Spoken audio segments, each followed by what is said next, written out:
Bonsoir à tous. Ce soir, la proposition phénoménologie du chamanisme. Vaste sujet. Pour parler de ça, à nouveau, il a fallu faire des choix. Parce qu'il y aurait vraiment beaucoup de choses à dire sur le chamanisme. D'autant qu'ici en hypnologie, on est sur un positionnement un peu particulier. On n'est pas vraiment tout à fait sur un positionnement psychologique, on n'est pas sur un positionnement anthropologique. Donc bien l'objet ce soir, ça va être de présenter quelques éléments du chamanisme, en particulier des méthodes de chamanisme au tambour. Et puis on verra un peu quel positionnement général ça donne. Pour commencer, comme toujours, le plan du cours. Tout d'abord, quelques éléments sur la phénoménologie du chamanisme elle-même. Quelle cosmologie, quelle réalité subjective on peut expérimenter avec ce corpus de techniques. Ensuite, quelques correspondances avec la psychologie occidentale. Ça va s'appuyer sur ce qu'on a déjà vu les dernières semaines et correspondance avec notre propre regard de phénoménologue, peut-être, notre regard en hypnologie. Et pour finir, on parlera de à quoi ça sert, ces histoires de chamanisme, à quoi ça pourrait servir en tout cas, comment est-ce qu'on s'entraîne à manipuler ces techniques-là. Et si on a encore du temps, on parlera du lien qu'il y a entre l'approche de Milton Erickson. Ça fait apparaître des fleurs quand on parle de Milton Erickson. Entre l'approche de Milton Erickson et l'approche du chamanisme. Si du moins le cours ne décide pas de se fermer tout seul, on verra. Tout d'abord, pourquoi en hypnologie parler du chamanisme après les différents éléments dont nous avons parlé? Eh bien, pour rappel, une des questions qui sert à guider le cycle de cours cette année, c'est en quoi nos paradigmes philosophiques pourraient-ils limiter l'utilisation de nos propres processus hypnotiques? On va laisser la question ouverte. Et puis on va voir vers quoi ça nous emmène avec cette idée de chamanisme. Et puis un autre point qui est le fil conducteur de cette année, peut-être des années suivantes, on verra. Comment utiliser des moyens pour transformer notre subjectivité. Et c'est dans ce cadre que l'hypnologie va s'intéresser au chamanisme. On regarde dans le chamanisme plusieurs phénomènes. Une cartographie de l'esprit, mais qui là pour le coup va vraiment prendre l'aspect d'une géographie, nous pourrions dire, des techniques de dynamique cognitive, c'est-à-dire des techniques pour que la subjectivité, la cognition changent, et un corpus de pratiques qui vont utiliser tant cette cartographie que ces techniques. Ça va comme ça? Cool. Alors j'ai proposé, qu'est-ce que le chamanisme? Je pense que c'est assez compliqué en fait de répondre à cette question-là. Déjà, c'est un néologisme assez récent. On part du mot chaman qui vient d'un langage de Sibérie. On a tendance aujourd'hui, début du XXIe siècle, à utiliser le mot chamanisme pour parler de tout un ensemble de médecines traditionnelles et d'approches psychologiques, spirituelles peut-être, traditionnelles, de différents endroits de la planète. De ce que j'en ai étudié, ce que je vois de manière récurrente, c'est que le chamanisme présente toujours une représentation du monde avec une cartographie de l'esprit. Un processus de lien avec l'environnement, un processus de travail sur soi et un processus de travail avec l'autre. Il y a des recherches qui ont été faites au début du XXe siècle qui montrent que ce que nous appelons aujourd'hui chamanisme pourrait être, et je dis bien conditionnel, pourrait être connecté aux racines spirituelles avant les religions judéo-chrétiennes, les racines dites spirituelles de l'Occident. Ou peut-être parallèle à ce qui s'est passé avec la religion judéo-chrétienne. Ici, on peut penser à nos racines celtes, on peut penser au druidisme, on peut penser à la sorcellerie, pas au sens de quelque chose d'effrayant et de négatif, mais simplement au sens des médecines et de la connaissance du corps et de l'esprit qu'il pouvait y avoir avant l'Inquisition. On peut penser aussi au lien avec l'alchimie, au lien avec le paganisme.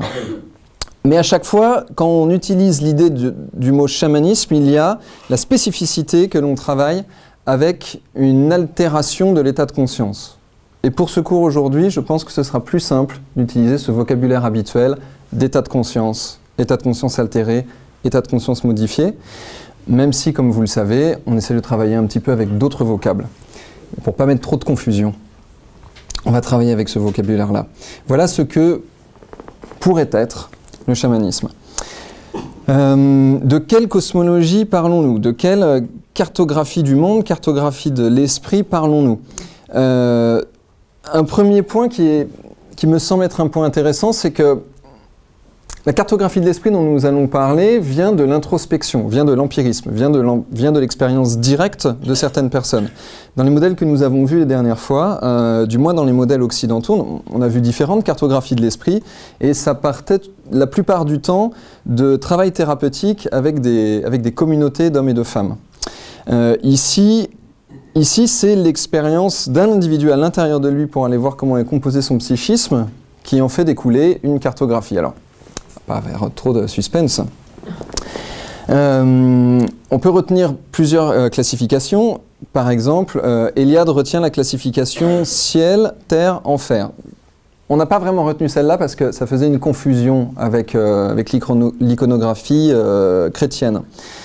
Et Michael Harner, qui va nous servir un peu de fil conducteur aujourd'hui, propose une cartographie monde du haut, monde du milieu, monde du bas. Alors, de quoi s'agit-il? Le monde du haut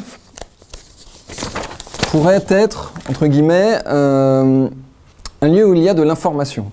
Un lieu où on peut aller chercher de l'information archétypale, un lieu où on peut aller chercher de la connaissance, un lieu qui serait lié à tout ce qui est de nature intentionnelle, les intentionnalités et l'intuition. Le monde du bas est une réserve, j'ai gardé le mot anglais pour l'instant, réserve de powers. Michael Harner propose l'idée de powers. Gardons ce mot pour l'instant et on va développer ça dans quelques minutes. Une réserve de capacité, une réserve de ressources, une réserve de compétences. Et le monde du milieu serait une contrepartie au monde que nous expérimentons, le monde partagé, notre réalité habituelle et consensuelle. 3 zones, une zone du haut, avec un ensemble d'informations, une zone du bas avec des capacités et des ressources, une zone de milieu qui est contrepartie à ce que nous expérimentons habituellement.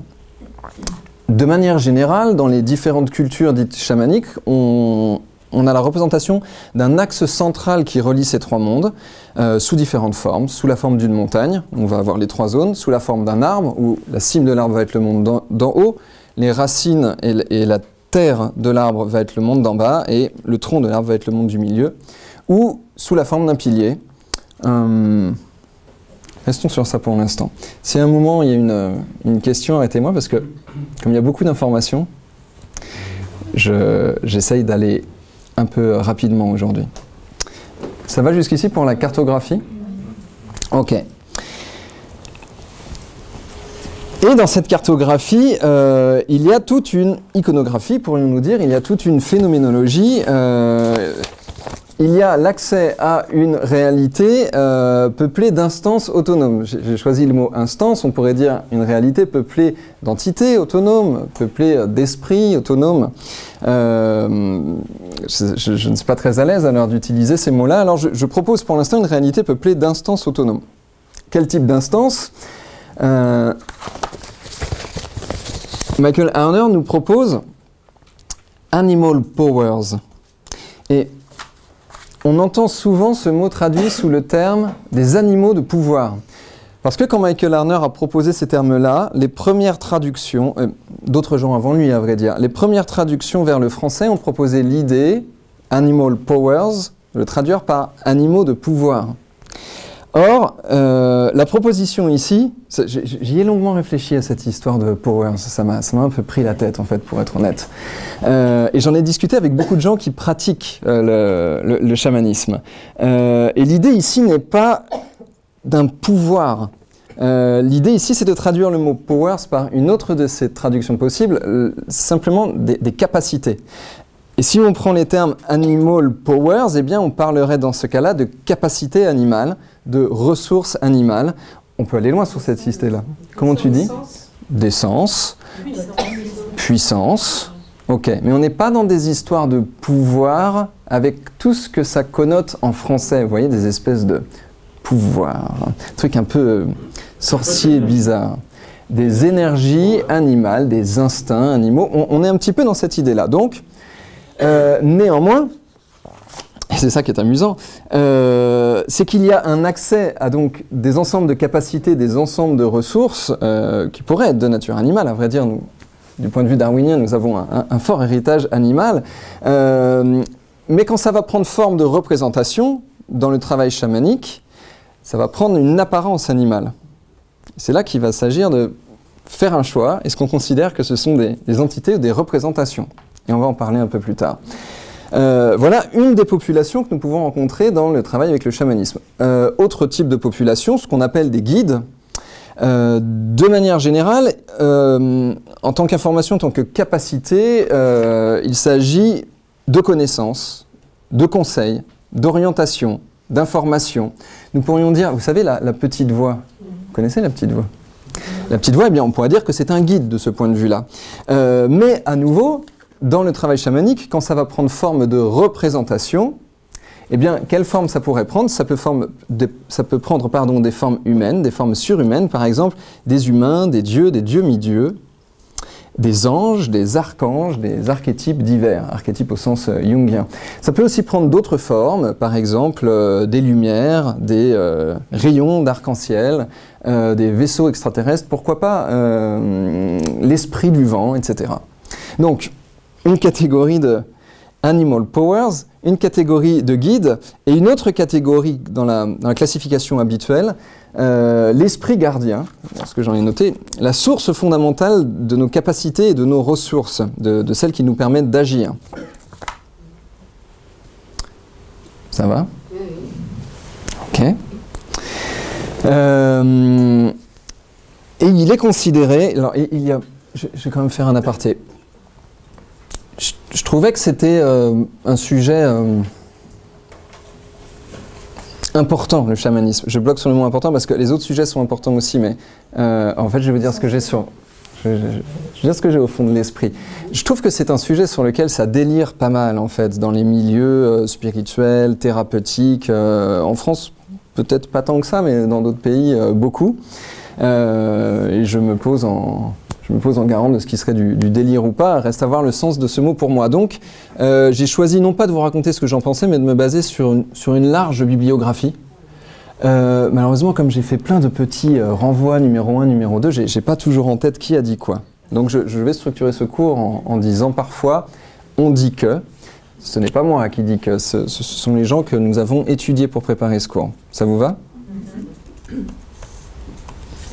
Là que je commence à me demander si je vais arriver à faire un cours structuré, mais nous allons le découvrir. Et on dit que cette population d'instances possède une intentionnalité que nous pourrions dire positive, une intentionnalité de soutien, une intentionnalité de guérison, une intentionnalité de compassion.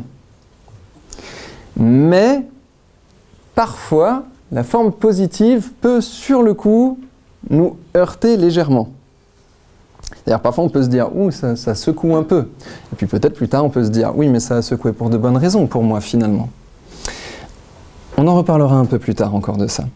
Il y a une localisation générale de ces différentes instances dans la cartographie que nous avons citée. Généralement, dans le monde du bas, on va trouver tout ce qui est capacité animale, pouvoir, ressources animales, animaux de pouvoir, pourquoi pas. Et aussi des alliés et des gardiens. Dans le monde du haut, on va retrouver de l'information, on va retrouver la notion de guide, le gardien à nouveau, et tout un réservoir de connaissances. Et dans le monde du milieu, comme on dit que c'est une contrepartie à notre monde habituel, on va retrouver des sources de difficultés, des instances sources de difficultés. Des instances qui ne nous font pas vraiment du bien, nous pourrions dire des instances sources de nos souffrances, de nos complexités. On va retrouver tout ce qui est l'iconographie de type esprit, fantôme, âme errante, etc. Des sensations de perturbation, quelque chose qui nous perturbe et qui nous dérange, ou quelque chose qui pourrait nous sembler être intrusif. Ça va toujours jusqu'ici? Ok. Ça, c'était pour parler brièvement de la cartographie de l'esprit du chamanisme et de la population d'instances avec laquelle on peut travailler dans ces techniques. Maintenant, un point qui me semble plus intéressant, car c'est un point, à mon avis, qui est mal connu et mal compris. Quand on regarde au détail le travail des psychiatres, des psychologues, des anthropologues, des ethnologues qui ont travaillé sur le chamanisme, on voit que revient sans cesse la notion d'une double réalité.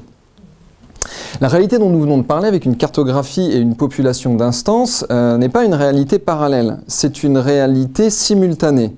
Au sens où, si nous parlons souvent de modifier un état de conscience, il ne s'agirait pas ici d'avoir un état de conscience de départ pour avoir un état de conscience modifié qui serait un état de conscience altéré. Il s'agirait plutôt de dédoubler l'état de conscience, de dire habituellement il y a a priori un état de conscience. Et l'idée dans le chamanisme, ça va être de dire on peut dédoubler l'état de conscience, il peut y avoir deux états de conscience simultanés. Michael Harner nomme ces deux états de conscience l'état de conscience ordinaire, c'est l'état de conscience que nous partageons dans notre réalité habituelle, consensuelle, et un second qu'il nomme état de conscience chamanique. Alors, état de conscience chamanique, l'idéal ce serait que je vous dise qui je cite peut-être.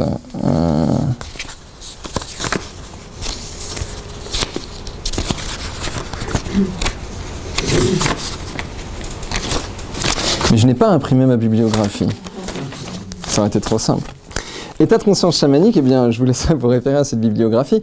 Monde du rêve, là où la conscience navigue. Lieu des visualisations, des interactions avec des formes non matérielles, les animaux, les plantes, des formes humaines et autres phénomènes naturels comme la montagne, le lac, la forêt, la cascade.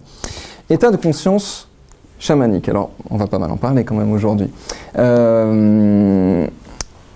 Charles Tart, je ne sais pas si on prononce son nom en disant Tart en anglais, mais ça nous fait toujours pas rire, mais je n'ai pas le même humour que vous. Ce monsieur Charles, c'est la personne qui, à la fin des années 60, qui a classifié les états de conscience modifiés. Le terme d'origine, c'était état de conscience altéré. Et quand il a regardé cet état de conscience particulier, il considère que c'est un état de conscience altéré léger. Ce qui veut dire que c'est pas très loin de notre état de conscience habituel. Pour vous dire, pour lui, c'est un état de conscience altéré faible, ni de la nature du sommeil, ni de la nature de l'hypnose, du coma, de la méditation ou de l'influence des psychédéliques. Alors de quoi s'agit-il? Eh bien, je ne pense pas que ce soit dans un cours que nous puissions le découvrir, mais on peut au moins en parler pour se faire une petite idée. Deux états de conscience, un dédoublement d'état de conscience. État de conscience ordinaire, état de conscience chamanique. Et la clé de ce qu'on appelle le chamanisme, ça va être de s'entraîner à faire apparaître ce dédoublement d'état de conscience.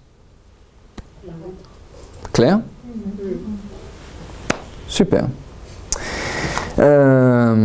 Ok. Je crois qu'en fait le cours va aller beaucoup plus vite que ce que j'avais prévu, finalement. Pas de questions sur cette histoire de dédoublement d'état de conscience? Il y avait une petite note où tu notais de l'autre côté que c'était pas semblable à les... Ça? Oui. Ouais. Si ce serait intéressant que tu... Non, je sais pas. Enfin, il ne s'agit pas d'un changement d'état de conscience. Non, c'était ce que tu as souligné qui m'intéressait là. Eh bien, c'est la classification de M. Charles Tart. À la fin des années 60, il y a un autre chercheur, je crois que j'ai noté ça dans la bibliographie. J'aime bien citer ce monsieur parce que c'est lui qui est à l'origine de toute cette histoire d'état de conscience modifié. Arthur Ludwig, 1966, qui crée un colloque sur l'idée de... Il y a quelque chose qui est notre façon d'expérimenter le réel, nous pourrions appeler ça conscience, pourquoi pas, qui par moments bouge, est fluctuant, s'altère. Ça, c'est au milieu des années 60. Et quelques années plus tard, monsieur Charles Tart, donc, écrit un livre sur ce sujet-là, avec une profonde étude. En fait, c'est assez récent, cette idée, finalement. C'est le point de départ de l'utilisation qui nous paraît tellement commune et habituelle aujourd'hui d'état de conscience modifié. Donc, je te laisse te référer à ça.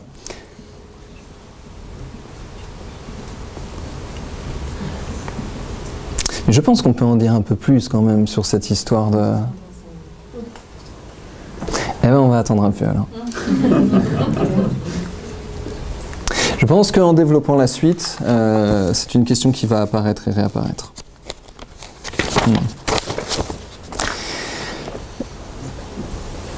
Il me semble aisé pour comprendre ce sujet-là. Ah, je vais dire un truc que j'avais pas prévu, tiens. Soit on l'expérimente et on se fait une idée claire de ce qu'il y a sous ces mots-là. Encore faudrait-il savoir quoi expérimenter avec un mot qui revêt autant de signification. Soit on l'expérimente, soit on regarde la correspondance avec la psychologie occidentale pour se faire une idée de quoi il s'agit. Sinon, on peut fantasmer pendant des heures ce que chacun d'entre nous a compris sur cette idée de dédoubler un état de conscience. On ne ferait que se référer à notre expérience initiale en se disant « Ah oui, je vois, il s'agit de cela, mais peut-être qu'il s'agit d'autre chose. » Alors, pour commencer ce chapitre sur les correspondances avec la psychologie occidentale, on disait au début, le chamanisme propose de travailler le lien avec l'environnement, la structure du réel avec une cartographie, le lien à soi et le lien à l'autre. Et si on regarde en détail ce qu'on a vu depuis le début de l'année sur les différentes psychologies et leur cartographie, ce sont leurs enjeux thérapeutiques.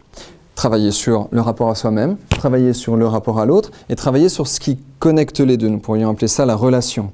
De ce point de vue-là, nous pouvons dire que le chamanisme a un but fondamentalement thérapeutique, si du moins on considère comme valide qu'est thérapeutique le fait de travailler sur le rapport à soi, le rapport à l'autre et le travail à la relation.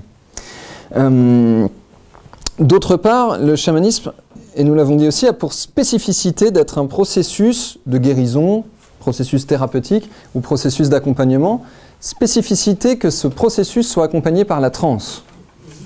Alors, ouais, je sais pas, mais je me dis, quand on fait de l'hypnose, on fait de l'accompagnement par la transe. Donc si la définition de chamanisme, c'est que ça a pour spécificité d'être un travail d'accompagnement par la transe, dans ce cas-là, l'hypnose... Mais ça, on va pas le dire comme ça, parce que ça... en tout cas, on pourrait peut-être imaginer 2-3 corrélations.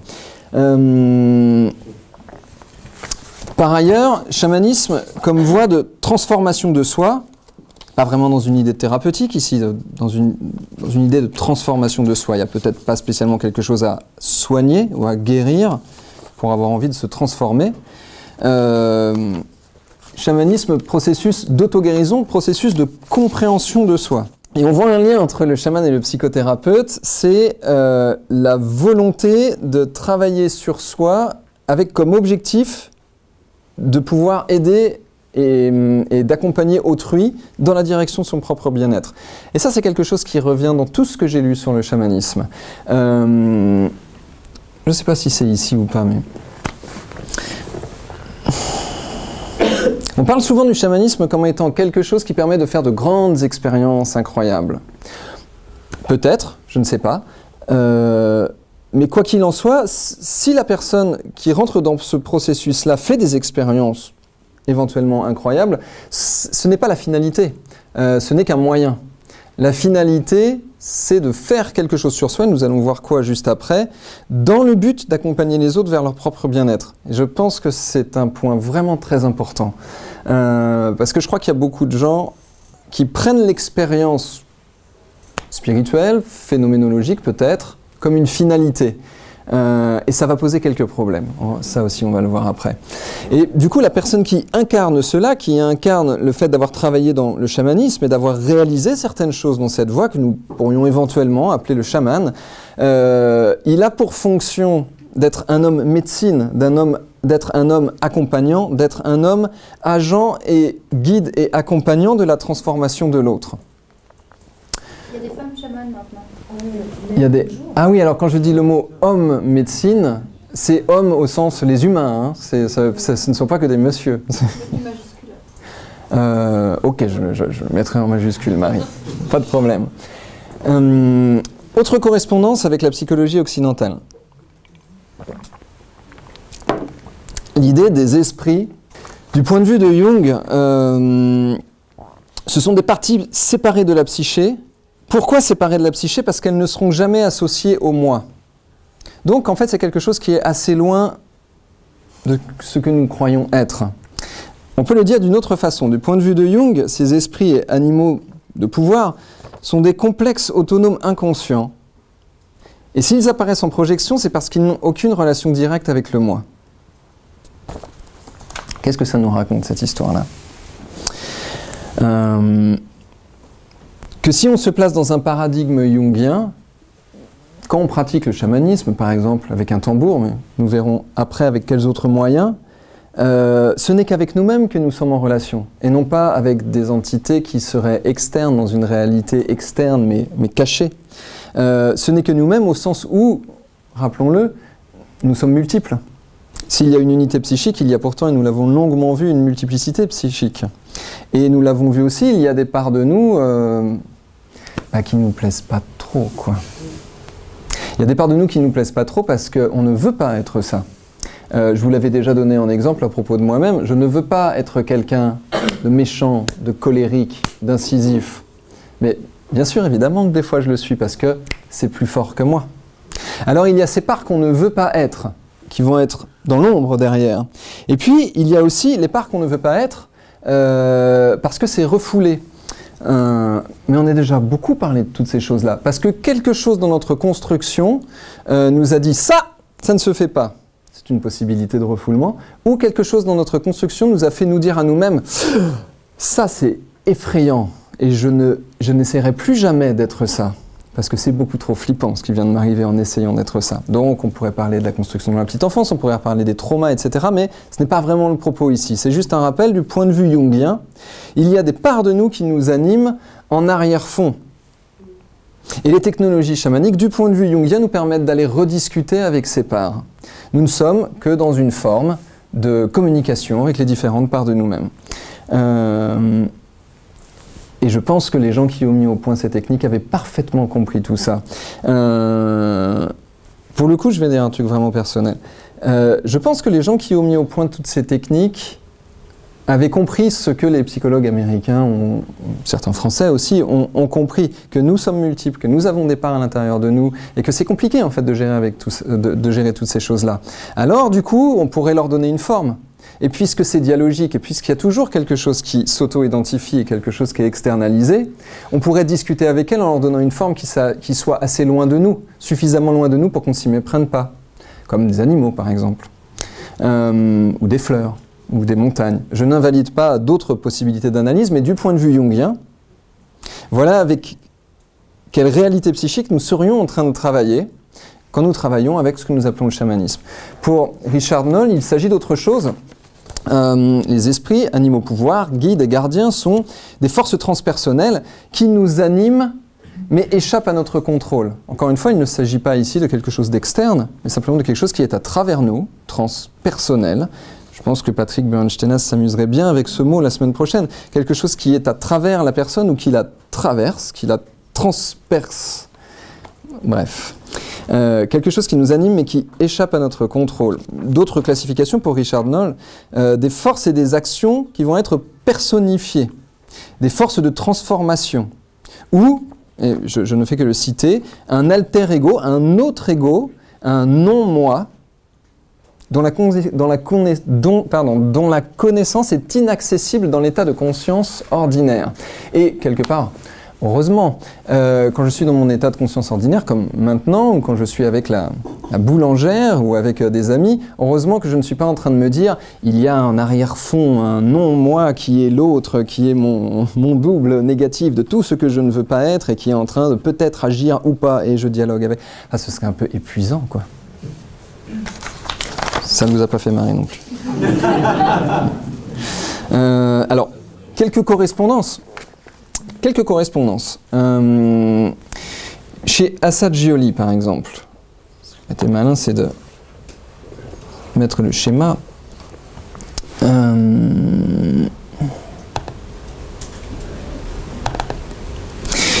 vous rappelez de Assagioli ? Eh bien, nous pourrions dire il y a le monde du haut, le monde du milieu et le monde du bas. Des capacités psychiques supérieures, intuition, connaissance inaccessible, etc. Tout un côté procédural qui serait le monde du milieu et le monde du bas, avec nos ressources inaccessibles.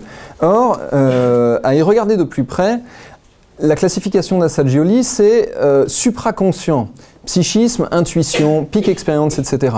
Ça colle avec l'idée du monde du milieu. Dans ce qu'il appelle l'inconscient moyen, Assagioli parle et décrit très clairement tout ce qui est procédural, tout ce qui est de l'ordre des capacités, des ressources, des apprentissages, ce qui semble correspondre dans la cartographie chamanique au monde du bas. Et chez Assagioli, l'inconscient inférieur correspond à l'inconscient freudien, ce qui est réprimé, ce qui est refoulé et ce qui est de l'ordre de l'interdit tabou et de ce qui nous fait vraiment flipper, quoi. Et là, du point de vue chamanique, ce serait plutôt le monde du milieu. Donc, ça s'inverse. Intéressant de le regarder au détail parce qu'on aurait vite envie de faire des correspondances rapides. Mais si on regarde au détail, bien sûr qu'il y a des correspondances, mais peut-être pas celles qu'on imaginait au point de départ. Là, je vous le dis rapidement, vous pouvez regarder, avec tous les documents PDF qu'on a mis en ligne, il y a beaucoup d'informations. Vous allez voir, si vous les croisez, ça raconte quand même des histoires assez parallèles. Du point de vue de Jung, le monde du haut serait le monde des archétypes et de l'inconscient collectif. Rappel, il ne s'agit pas de choses externes à l'individu qui flotteraient dans l'air, l'inconscient collectif. Il s'agit de fonctions que tous les êtres humains partagent, tout comme, par exemple, tous les êtres humains ont un cœur, un foie et un pancréas, par exemple. Et bien de la même façon, dans l'inconscient collectif, les êtres humains ont des fonctions partagées. Le monde du haut serait le monde de tout le matériel psychique inhérent à l'être humain, donc accessible, mais peut-être pas utilisé. Du point de vue de Jung, le monde du bas, vivier des ressources et des capacités, serait également un monde archétypal et un monde d'inconscient collectif, puisqu'il s'agit de fonctions psychiques inhérentes à l'être humain et accessibles. Et le monde du milieu serait le monde de l'ombre, dont nous parlions tout à l'heure, on en a parlé tout à l'heure, et le monde de la persona. Vous savez, cette capacité que nous avons à incarner un comportement, un masque social, en fonction des différents contextes et des différentes situations. Du point de vue freudien, je m'arrêterai sur ça, le monde du bas, capacité et ressources disponibles, consisterait en les matériaux réprimés par la censure et par le surmoi. Le monde du milieu correspondrait évidemment à l'inconscient, la réserve de choses assez terribles, et au surmoi lui-même. Et c'est intéressant, dans la classification de Freud, il n'y a aucun équivalent pour le monde du haut. C'est d'ailleurs la critique que lui faisaient Jung et Assagioli. Alors, je vais quand même le préciser, parce que je vois quelques personnes qui font comme ça, qui n'aiment pas trop ce que je raconte apparemment. Ce sont des correspondances. Je ne dis pas, le chamanisme n'est que cela. Nous parlons de regarder des correspondances. Ce qui va nous amener à un peu de positionnement sur ce que nous pourrions en dire, nous, ici, en hypnologie. Je prends le papier parce que je n'ai plus aucune idée de quel est ce positionnement. Ah, ça y est, ça vous fait rien. J'y serais arrivé finalement. Bon, parce que là, c'est sérieux, quoi. On se positionne, alors attention, faut pas que je dise n'importe quoi. Ok, plus sérieusement. Les cultures chamaniques sont pour la plupart animistes. Pour la plupart, mais pas toujours. Et il s'agit la plupart du temps de philosophie dualiste et de philosophie idéaliste. Dans l'animisme, tout est doté d'esprit. Quand je dis tout est doté d'esprit, les êtres humains ont un esprit. Alors, précision encore sur le mot esprit. C'est la traduction de l'anglais spirit. Et en anglais, il y a spirit et mind. Et en français, on n'a que esprit pour les deux fonctions. Donc je précise, c'est la traduction de l'idée de spirit. La faculté de posséder une subjectivité et une intentionnalité, en gros. Tout est doté d'esprit, les humains, les animaux, les végétaux, mais aussi les espèces animales en corpus. Les végétaux en corpus, par exemple les espèces animales en corpus, ce serait l'esprit du loup, présent dans tous les loups, ce qui n'empêche pas que ce loup-là, il a aussi son propre esprit. De la même façon, un chêne, par exemple l'arbre, le chêne, un chêne peut avoir son esprit, c'est l'esprit de ce chêne, mais il y a aussi l'esprit du chêne, avec un C majuscule, ce qui est un peu différent.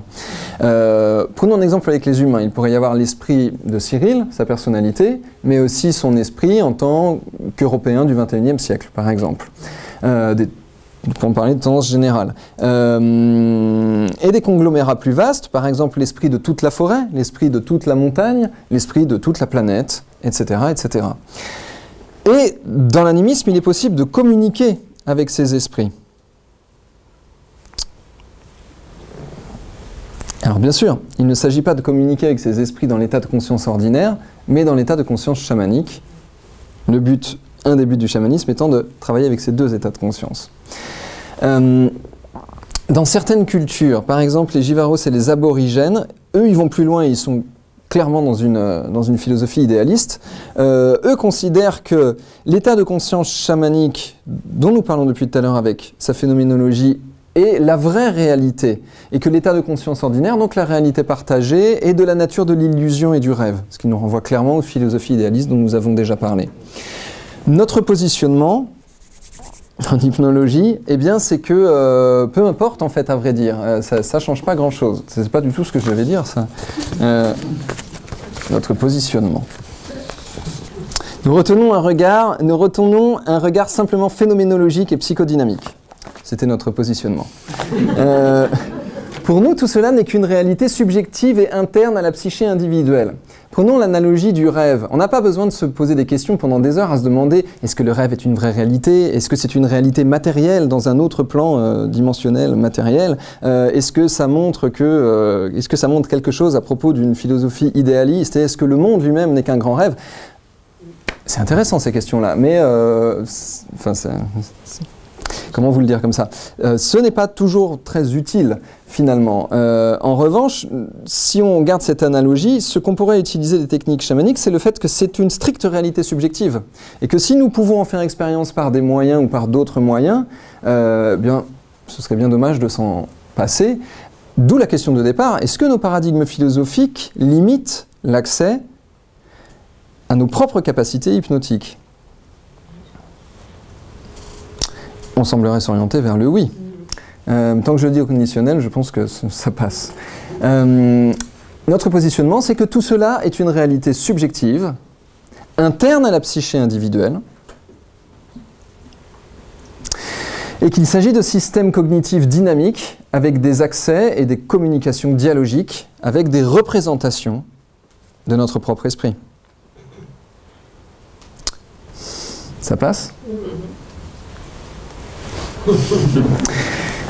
Avertissement. Nous avons... je vais le lire. Hein. Nous avertissons sur les problèmes d'introjection d'éléments issus de grilles de lecture animistes dans des individus matérialistes et dualistes. Mais nous l'avons déjà dit il y a quelques cours. La phrase est un peu lourde comme ça. Si on se met à croire... Si on est fondamentalement matérialiste et dualiste, et là je laisse à chacun la liberté de se positionner pour lui-même, en lui-même, pour savoir ce qu'il pense vraiment de ce qu'est le monde. Si nous pensons que le monde, que la conscience est une projection de la matière, ou si nous pensons que corps et matière sont séparés, si on commence à introjecter des idées comme il y a vraiment l'esprit du building avec lequel je peux discuter, socialement, ça pourrait poser quelques problèmes.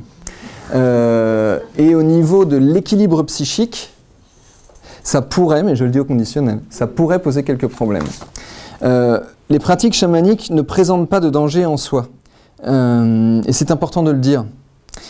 Mais l'adhésion à des grilles de lecture qui décalent l'individu de son terrain psychologique de base, l'adhésion à des morceaux de grilles de lecture qui vont venir créer une confusion, ça déstabilise les gens. J'ai d'autres choses sur le sujet, je crois. Il me semble bien. Pour ces raisons-là, notre positionnement, c'est de rester dans une stricte phénoménologie. Nous pouvons utiliser ces réalités-là, mais pas besoin de se raconter, pas besoin de se dire « Oh, j'y crois, tout cela est vrai ». Il n'y a pas besoin que ce soit vrai, que ce soit faux pour y accéder et travailler avec. Vous comprenez ce positionnement? Ok. Ça, c'est un garde-fou. C'est un garde-fou pour ne pas se mettre, et je réutilise un vocabulaire personnel, pour ne pas se mettre à délirer. Parce que si vous allez voir un psychiatre, en lui disant « Je discute avec l'esprit du building et il me dit que ça ne va pas et à cause de ça, je devrais changer de boulot », je ne sais pas ce qu'il va vous dire parce que je ne suis pas psychiatre, mais ce serait plus simple de dire quand je vais dans ce building, je ne me sens pas très à l'aise, quoi. Vous voyez? C'est à peu près la même histoire, sauf que dans la première, on a adhéré à une grille de lecture, ce n'est pas une métaphore, c'est que dans la première, on a complètement adhéré à quelque chose. Je le fais avec l'esprit du building, mais on pourrait aller plus loin. Vu tout ce que nous sommes en train de dire, nous pouvons considérer que les techniques de type voyage chamanique, qui va consister à aller se balader dans cette cartographie que nous avons décrite pour aller discuter avec toutes ces instances qui y sont localisées, le voyage chamanique peut être considéré comme un travail dialogique, l'exploration de parts qui vont être externalisées. Vous vous rappelez de l'idée d'externaliser? Ok. Exploration de parts externalisées pour en réacquérir les capacités, les ressources, les comportements et les énergies, nous pourrions dire, les patterns comportementaux qui sont des parts de nous et que nous avions laissées de côté. Ouais. C'est une proposition. De ce point de vue-là, animaux, esprits gardiens, guides, etc. ne sont que des représentations, des représentations sous forme perceptible de parts externalisées. C'est intéressant parce que il y a aussi dans ce travail, chamanisme, la possibilité d'échanger l'agentivité. C'est-à-dire, on peut discuter par exemple avec, voilà, je peux faire une exploration de mes animaux de pouvoir, me mettre à discuter avec un lion, avec une grande couronne et des choses comme ça, mais je peux aussi inverser le truc, c'est-à-dire devenir ce lion et commencer à parler à propos de Cyril. Là, mieux vaut savoir dans quelle réalité on est. Parce qu'on pourrait vite s'y perdre. Et il y a un cas extrême de toute cette histoire-là. Pour le coup, je vais rester dans mes notes à ce stade-là. Il y a un cas extrême qu'on appelle dans différentes cultures la possession. Et la possession pourrait être considérée comme une identification à une ombre, une part de l'ombre. Reprenons mon exemple, qui est un exemple personnel, du fait que je n'aime pas être quelqu'un comme ça. Je n'aime pas faire ça. Moi, ça ne me plaît pas plus que ça. Mais cette capacité qu'on pourrait appeler colère, qu'on pourrait appeler, je ne sais pas moi, être incisif, être impulsif, être... quel mot vous mettriez sur ça? Violent, ok. Conflictuel, ok. Cette capacité-là, bien sûr qu'elle est à l'intérieur de moi, parce qu'elle est à l'intérieur de tout individu. Le vrai fou, c'est celui qui dirait qu'il ne l'a pas du tout. C'est une blague ça encore, hein, mais en tout cas, à titre personnel, là, c'est pas l'accompagnant qui parle, c'est vraiment à titre personnel, quelqu'un qui me dirait je n'ai aucune colère, je n'ai aucune violence, je me dirais qu'est-ce que ça cache. Donc, prenons cet exemple-là. Si avec un travail sur moi-même de type chamanique, toute cette part de moi se déploie, eh bien, en toute logique, si cette énergie que je bloque, parce que je ne veux pas être ça, parce que je m'identifie au fait de ne pas être cette part-là, eh bien, toute l'énergie qui était bloquée, va venir sur le trône de l'identification. Et à ce moment-là, là, ça va être extrêmement violent, extrêmement conflictuel, extrêmement haineux, etc. Mais nous connaissons tous, en fait, cette histoire, il me semble. Quelque chose que nous ne voulons surtout pas être et quelle énergie nous dépensons à ne pas être cette chose-là, ce comportement-là, qui à un moment, alors, quand je fais je veux dire ça, ça monte, ça vient, ça devient nous. Alors bien sûr, dans les cas minimes, on pourrait dire je me suis emporté. Dans des cas un peu plus importants, on pourrait dire je ne comprends pas ce qui m'est arrivé, c'est pas moi, je suis pas comme ça. Et dans des cas extrêmes, nous avons l'idée de la possession. Alors en général, la possession, c'est rarement un truc sympa, hein, gentil, genre je suis possédé par un esprit tellement doux. Parce qu'en général, les gens veulent être doux. Non, ils sont plutôt possédés par tous les trucs qu'ils ne veulent pas être. Donc la méchanceté, les cris, les grognements, les hurlements, j'en passe, c'est des meilleurs. Libération, alors identification à une part de l'ombre du point de vue jungien. Libération de l'énergie qu'elle contient, je vous renvoie sur cela à ce que nous avons déjà vu avec Vargiu et Al et Sidra Stone. Et au moment de cette possession, dispersion ou décharge de cette énergie qui, en théorie du moins, suite à cette expérience, va être dispersée et déchargée. Et comme elle a été incarnée et qu'elle a pu être vécue ou évacuée, eh bien, après l'expérience, cette énergie, cette ombre ne va plus nous parasiter. En gros, si on le dit autrement. Mais c'est une histoire que nous connaissons très bien. Laisse-toi aller un bon coup à ta colère, sors-là un bon coup ta colère. Et maintenant arrête de nous raconter que t'en as pas, c'est bon, on te voit bien quoi. Vous la connaissez cette histoire-là? On pourrait la décliner avec plein d'autres émotions. Eh bien, une hypothèse, c'est que le travail chamanique a pour fonction d'emmener dans cette direction-là. Ok, je pense que j'y ai passé assez de temps et si ça crée un débat, c'est très bienvenu. Un autre point sur notre regard en hypnologie, c'est l'approche d'un double état de conscience. En hypnologie, de là où nous en sommes dans nos recherches, nous considérons que derrière le mot conscience, il y a plusieurs choses. Il y a la notion d'agentivité dont nous avons déjà parlé, avec auto-identification, externalisation. Il y a la notion d'attention dont nous avons déjà brièvement parlé, et peut-être d'autres dimensions comme les informations disponibles ou peut-être encore d'autres choses. En tout cas, pour l'instant, dans l'idée de conscience, nous voyons au minimum agentivité et attention. Si nous parlons d'un dédoublement d'état de conscience, ça me semble un peu compliqué. On pourrait se dire, mais c'est quoi on parle quoi? Dédoublement d'état de conscience, déjà, c'est difficile à dire. Ok.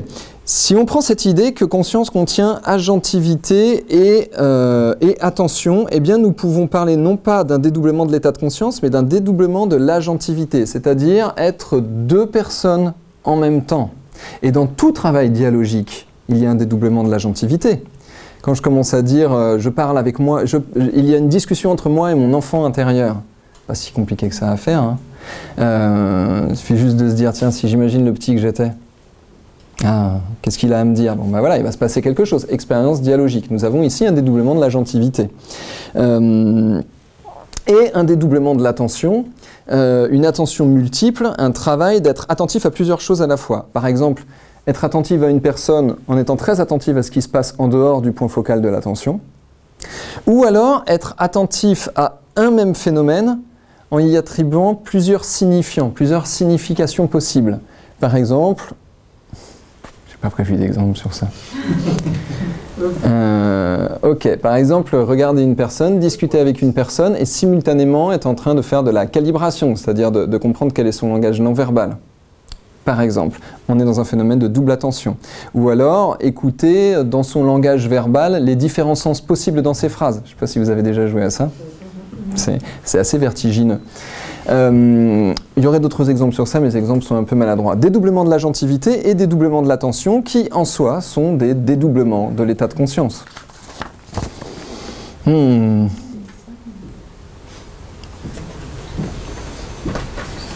Alors, quelques questions de méthodologie, mais je vais le faire brièvement. Dans ce que j'ai relevé pour préparer ce cours,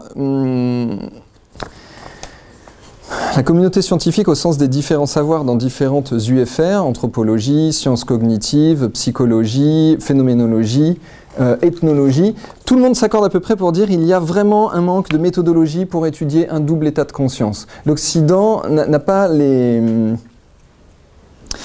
paradigme pour discuter d'un double état de conscience. Comme je disais avant, déjà, c'est pas facile. Alors discuter d'un double état de conscience, c'est un petit peu compliqué. On avance, hein, mais pour l'instant, il y a un manque de méthodologie. Certaines personnes, et je vous renvoie à la bibliographie, certains chercheurs font des propositions de méthodologie pour étudier ces types d'altération de la conscience. La phénoménologie s'y intéresse beaucoup pour objectiver ce qui se passe dans le contenu des voyages chamaniques. Est-ce qu'on peut en déduire une trame qui revient de manière récurrente? Et d'autres chercheurs créent des protocoles actuellement, des protocoles phénoménologiques pour aborder les voyages chamaniques. Quelques exemples d'objectivation, et je vais faire vraiment très rapide. Objectivation physique et matérielle, on voit des actions électrochimiques. Je ne sais pas trop ce que c'est en fait, action électrochimique. Des actions électrochimiques quand on fait des visualisations, quand on visualise des images, eh bien, des chercheurs ont mis en évidence le fait que cela avait un impact sur les tissus biologiques. Action aussi des changements de croyances sur la biologie, action de l'activité, toute une recherche sur l'activité cérébrale dans les différents états de transe. Et aussi, quelque chose qui m'a vraiment surpris quand j'ai préparé ce cours, et je crois qu'Olivier Chambon vous en parlera, des gens ont relevé qu'en voyage chamanique, il y a des altérations du champ électromagnétique, c'est-à-dire avec des signalings. Vous connaissez sur des signalings? Eh bien, on peut faire des altérations des champs électromagnétiques qui du coup disent oui et non, ce qui est assez étrange et ce qui ouvre d'autres questions intéressantes. Les signalings, Joker. On garde ça pour l'instant, sinon ça va ouvrir un truc très compliqué. Désolé. Mais on peut en discuter au café si tu veux. Ok, encore un ou deux propos.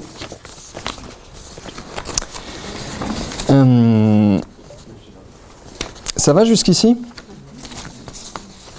Il est un petit peu décousu ce cours. Hein. Non? Ça va? Alors c'est ma subjectivité donc. Je vais donc la transformer. Alors oui, bien sûr, une question intéressante. Mais à quoi ça sert ce truc? Non, vous vous êtes pas posé la question depuis le début? Qu'est-ce que c'est que ce... Je vais le dire pour certaines personnes qui pourraient se le dire comme ça. Qu'est-ce que c'est que ce truc tordu avec des animaux partout et des zones psychiques et des doublements d'état de conscience? Ça sert à quoi ce bazar? Eh bien, c'est la question qu'apparemment vous ne vous êtes pas posée. D'une part, dans les objectifs du chamanisme en tant que technologie de l'esprit, il y a une méthodologie empirique de guérison du corps et de l'esprit. Ça pourrait être pratique quand même, d'avoir des méthodes empiriques d'auto-guérison. Enfin, je sais pas, moi, je trouve ça intéressant. Restaurer des powers spécifiques et extraire des powers nuisibles. Alors, vous voyez, si on dit pouvoir, je vais vous refaire la phrase. Restaurer des pouvoirs spécifiques et extraire des pouvoirs nuisibles. Je sais pas, je trouve ça un truc très solennel, quoi. Je vous la fais avec une autre traduction. Restaurer des capacités spécifiques et supprimer des capacités qui nous sont nuisibles. Ça raconte plus du tout la même histoire. Alors chacun pourra se positionner, nous respectons tous les paradigmes et les points de vue de chacun, chacun de se faire sa propre idée. L'important c'est de pouvoir s'en servir en se sentant bien, quoi. Autre objectif du chamanisme, assurer un lien entre l'imagination mythique et la conscience ordinaire.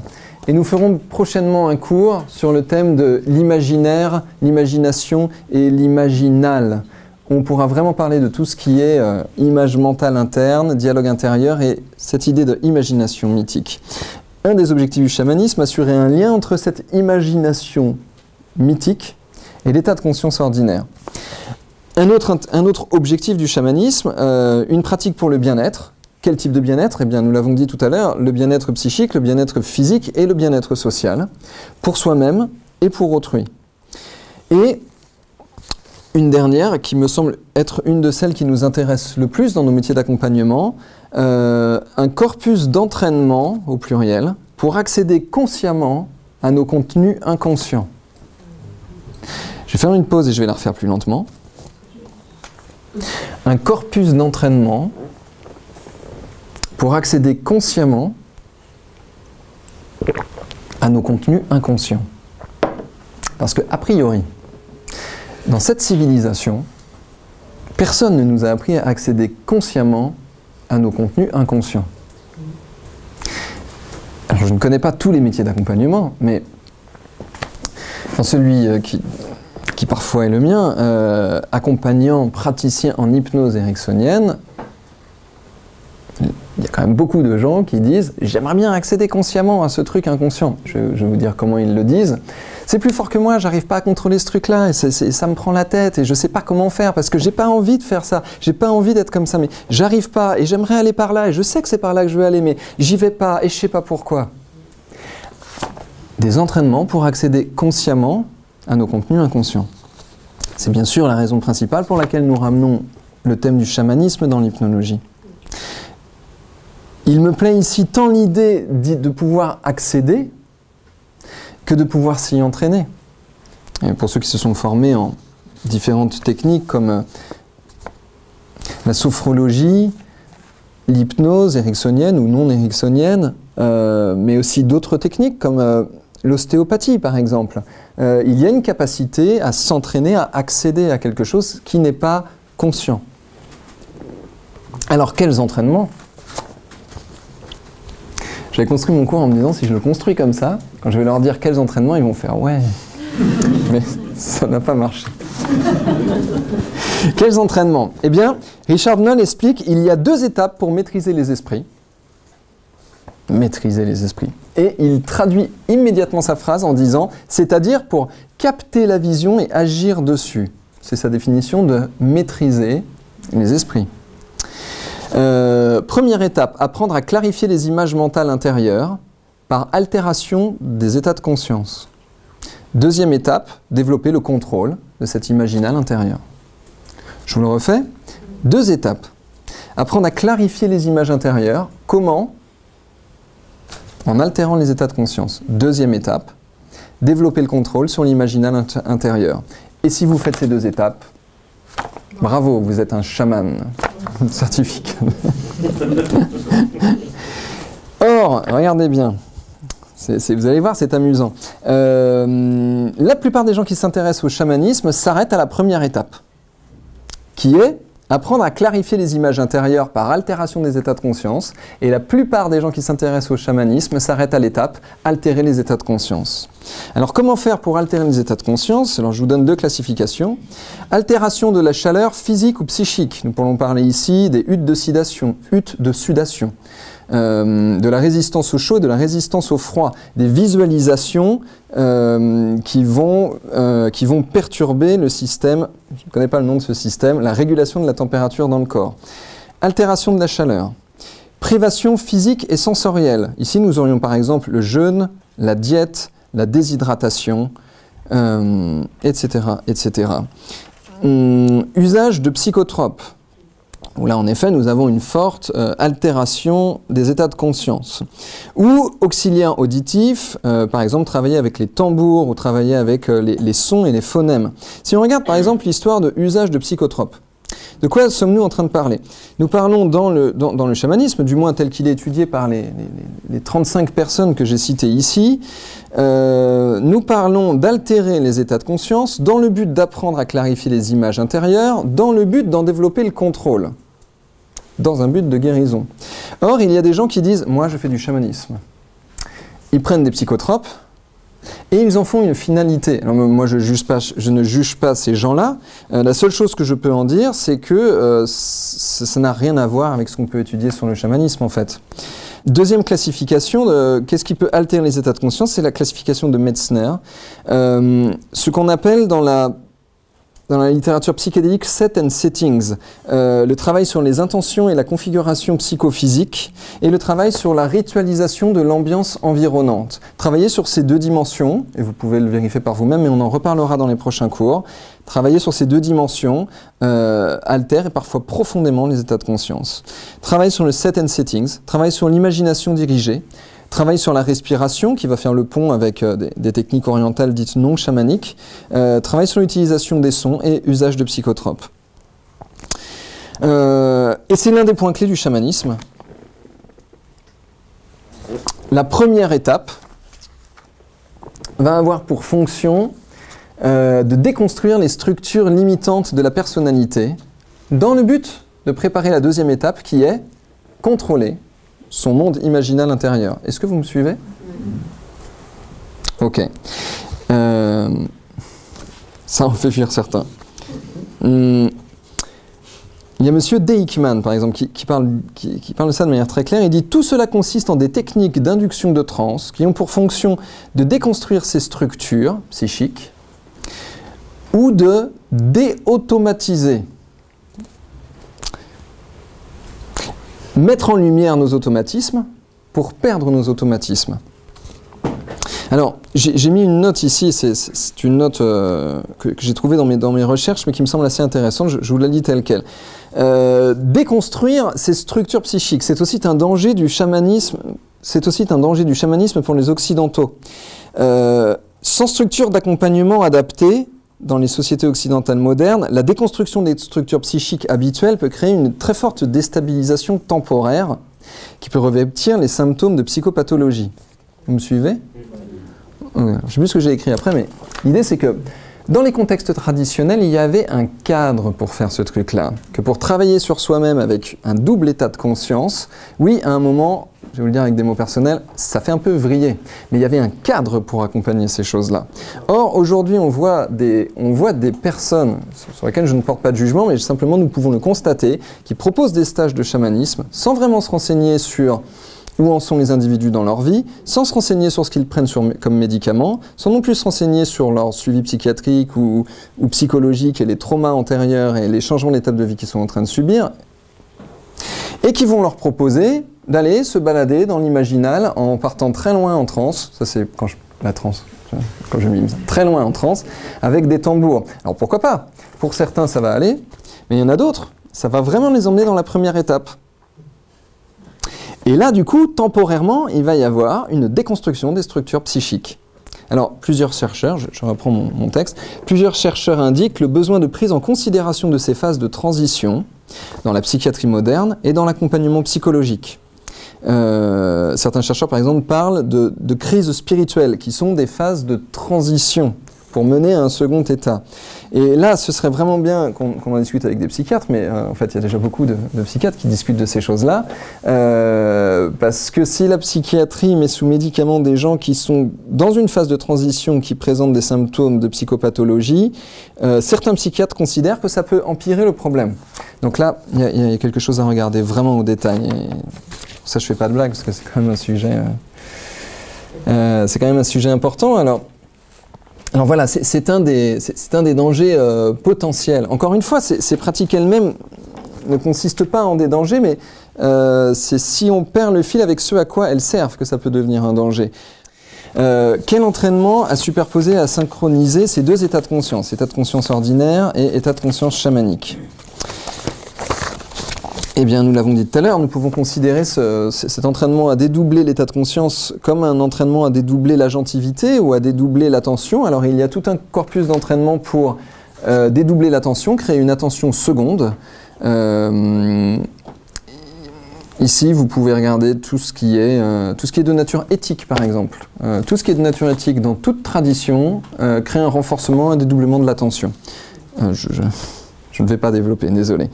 Et il y a, par exemple, vous pouvez regarder cette histoire, pour rester dans l'iconographie chamanique, des accords Toltec. Surveille ta parole, et une parole impeccable. Eh bien, essayez de vous y entraîner, vous allez le voir, le double état de conscience qui surgit. C'est subtil, mais c'est certainement ce qui pourrait se passer. Autre type d'entraînement, faire émerger l'état de conscience chamanique dans l'état de conscience ordinaire, pour but de pouvoir maîtriser leur simultanéité. Alors, par exemple, Michael Harner, il donne des petits exercices qui sont très simples. Et vous allez voir, c'est des petits rouages. Par exemple, il dit demandez à votre double intérieur, ou quelque chose qui vous dédouble, hein, je sais pas moi, votre enfant intérieur, si vous voulez, votre animal de pouvoir, ou quoi que ce soit. Demandez à quelque chose à l'intérieur de vous de vous envoyer un signe clair à midi précise. Et à midi précise, observez ce qui se passe. Ça marche à tous les coups. C'est absolument génial. Et au moment où on fait l'expérience, il y a un dédoublement de l'état de conscience. Je peux vous le dire pour les expériences personnelles que j'ai faites. Il y a un truc qui se dit, c'est quand même bizarre parce qu'il vient de se passer un truc énorme pile à midi, c'est quand même étrange. Il y a une autre part de l'esprit qui dit, ouais mais enfin bon, de toute façon c'était sûr à tous les coups, ça m'a induit à repérer quelque chose. Il y a encore une autre part qui dit, mais enfin c'est complètement con, puis tu discutes tout seul mon gars. Etc., etc. Et aussi, il y a une autre part, enfin pour mon expérience personnelle, il y a une autre part aussi qui est fascinée de se dire c'est con mais ça marche. Et là, on voit que dans l'agentivité et dans l'attention, il y a quelque chose qui s'ouvre. Alors, Michael Harner, il propose des petits exercices comme ça, entraînement, une attention seconde. Quand j'ai étudié tout ce sujet, je me suis rendu compte qu'il y a le même entraînement dans les arts martiaux. Pour ceux qui ont fait des arts martiaux, ça leur parlera. Une double attention. Un jour, je discutais avec une jeune femme très impliquée dans le chamanisme équatorien qui me disait tout cela consiste à savoir rester centré sur soi-même de manière très stable en restant centré sur l'autre qui fluctue. L'autre fluctue, ça vous va? Ok. Tout en restant centré sur l'autre qui fluctue de manière très stable. À méditer.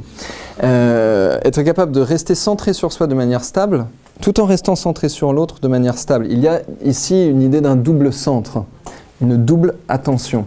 Et c'est vrai que c'est pas si bête que ça. C'est pas toujours facile en fait de rester bien stable à l'intérieur de soi en étant bien centré sur l'autre. Je sais pas vous ce que ça vous fait, mais par exemple, je ne peux pas le dire pour toutes les écoles, mais dans certaines écoles d'hypnose ericksonienne, on apprend à faire ça, à rester centré sur l'autre, en continuant à faire attention à ce qu'on est en train de lui raconter, par exemple, pour pas lui faire une grosse projection. Ça demande un peu d'entraînement quand même, ces choses-là.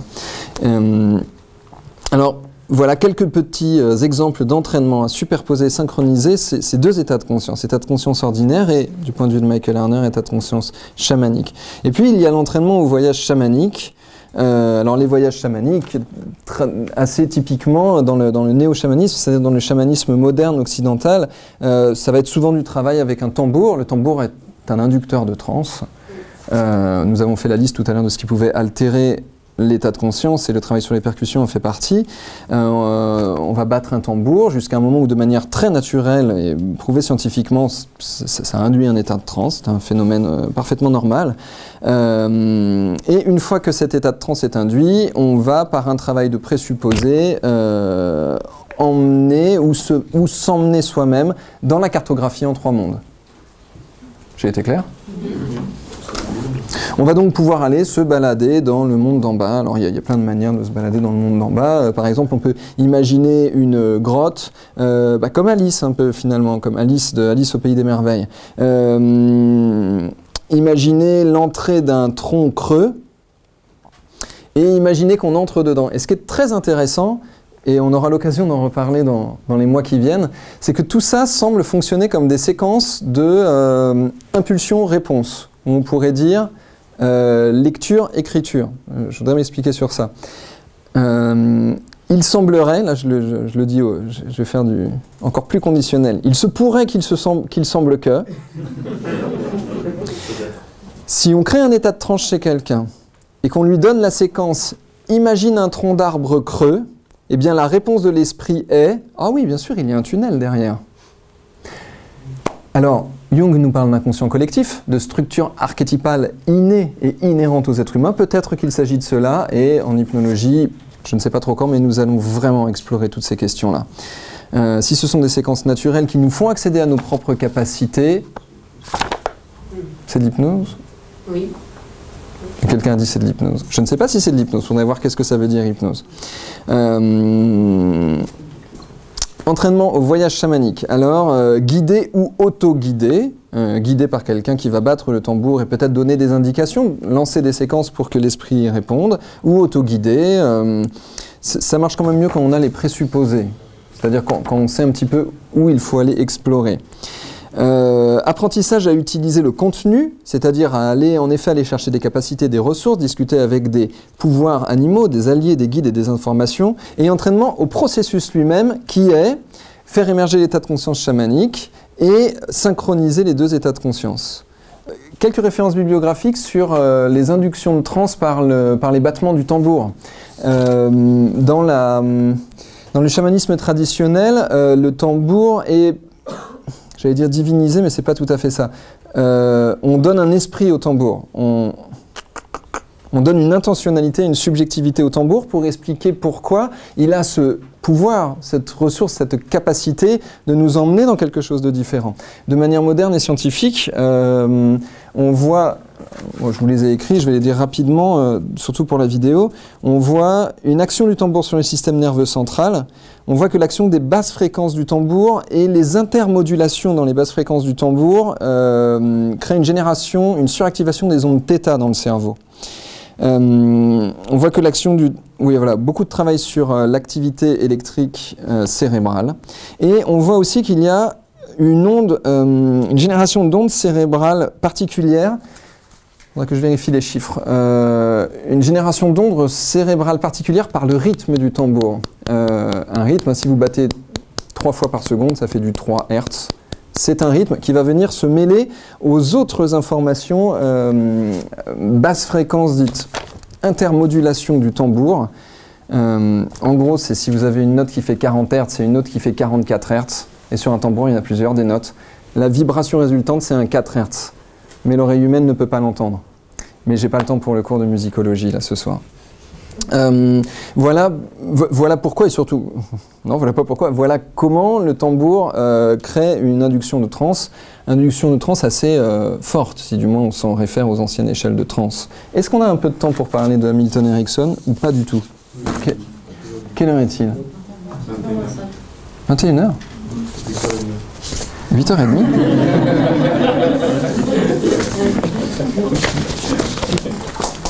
Bon, je vais vous le faire rapidement, je vous laisserai lire et puis regarder la bibliographie.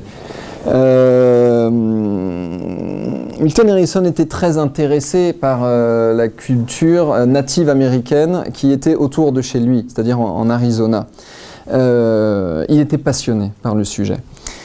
Et on voit des parallèles qui sont intéressants. Par exemple, dans la philosophie, dans l'approche ericksonienne, on voit que Milton Erickson indique que son travail consiste à ce que l'individu qui l'accompagne aille de lui-même chercher à l'intérieur de lui les capacités et les ressources qui lui sont disponibles pour activer son bien-être et sa guérison. Et là, il y a un parallèle évident avec tout ce que nous venons de dire depuis le début. Milton Erickson montre aussi que ces ressources et ces capacités disponibles ne sont accessibles que par un travail avec la transe. Et qu'on peut aller les chercher et qu'on peut les ramener et les intégrer. Un autre parallèle, c'est la notion de ritualisation de la relation au client. Dans le travail dit chamanique comme dans le travail ericksonien, il y a l'utilisation d'épreuves, de défis et de dépassements. Il y a l'utilisation de supports externes. Ça m'a beaucoup surpris de lire ça en étudiant tout le sujet que Milton Erickson travaille avec des boules de cristal. Ça alors. Des totems et des symboles. Après, il explique pourquoi aussi. Hein. Les utilisations de métaphores. Alors, trans plus métaphore, c'est un grand commun. Alors, je ne vais pas dire que ces cartographies, ces animaux ne sont que des métaphores, mais on voit une similitude. Et l'utilisation du système symbolique du patient. Un détail ici. Les pratiques que nous utilisons aujourd'hui, occidentaux modernes, les pratiques dites chamaniques, sont issues de groupes sociaux qui vivaient en vase clos et donc qui avaient tous la même symbolique. Les symboles avaient les mêmes significations pour tout le monde. Par exemple, la lune avait la même signification pour tout le monde. Elle était peut-être, je ne sais pas, mère nourricière, quelque chose comme ça. Aujourd'hui, nous sommes dans une civilisation où les symboles ne sont plus partagés. Peut-être que pour moi, l'océan représente, je ne sais pas moi, les vacances, et peut-être que pour l'autre, ça représente la liberté et l'accomplissement personnel. Ces deux symboles n'ont pas la même signification. Vous me suivez? Ok. Alors, vous pouvez vous référer aussi à la bibliographie parce que c'est un point vraiment intéressant. On voit que dans l'approche ericksonienne, il y a l'idée d'utiliser les symboles du patient comme étant son propre code pour pouvoir naviguer dans sa conscience et peut-être désactiver quelque chose qu'il y a désactivé, réactiver quelque chose qui a été désactivé.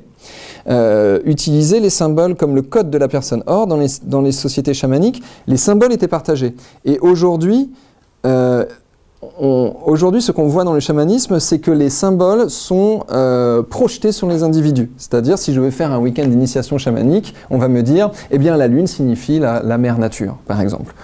Pourquoi pas? Je peux y adhérer le temps d'un week-end, ça ne me dérange pas, mais pour moi, elle n'a pas cette signification-là. Et c'est là qu'on voit que le pouvoir de la symbolique chamanique originelle est moins puissant sur nous, aujourd'hui occidentaux, qu'il ne l'était dans ces sociétés-là.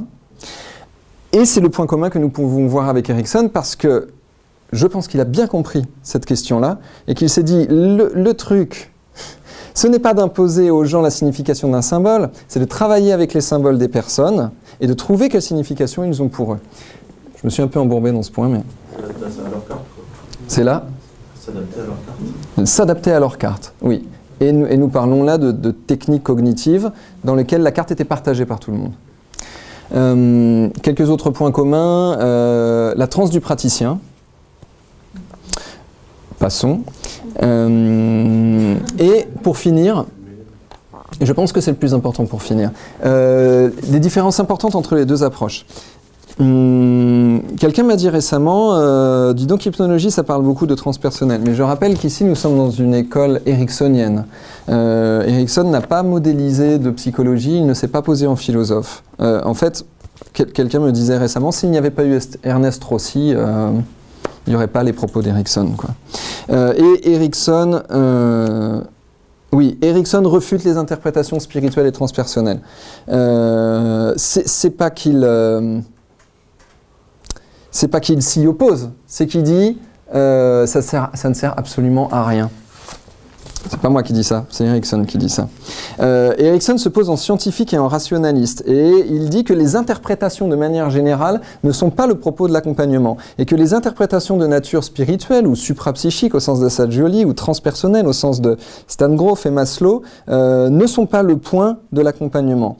Il attribue la guérison symbolique au système de croyance du patient et non pas à l'utilisation d'une technique et d'une cartographie ou d'une interprétation.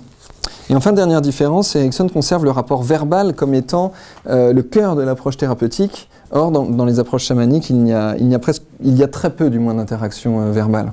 Voilà, je voulais attirer votre attention sur ça, parce que la tentation serait grande de prendre le chamanisme et toutes ces techniques qui nous semblent être des techniques cognitives pour explorer sa subjectivité et éventuellement la transformer. La tentation serait grande de prendre tout ça pour une réalité transpersonnelle, et là on pourrait partir dans un grand mysticisme spéculatif. Eh bien, chers amis, j'ai d'abord cru que ça allait être très long, puis que ça allait être très court. Finalement, c'était assez long.